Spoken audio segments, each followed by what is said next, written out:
পুজোর শপিং তো সবার জোর কদমে চলছে, সেটা তো বুঝতেই পারছি। রাস্তাঘাটে বেরোলেই বিভৎস জ্যাম।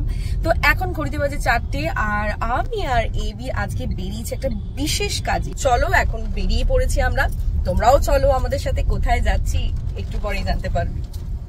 রাস্তায় বেরোলেই এখন পুজো ভাইব। সবার আগে হচ্ছে কলকাতায় জ্যাম।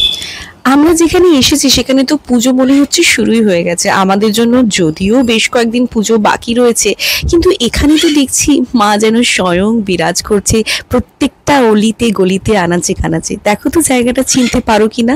একদম ঠিক ধরেছ। আজকে সারা বিকেলটা আমরা কুমোরটুলির অলিতে গলিতে ঘুরে বেরিয়েছি দুজনে মিলে।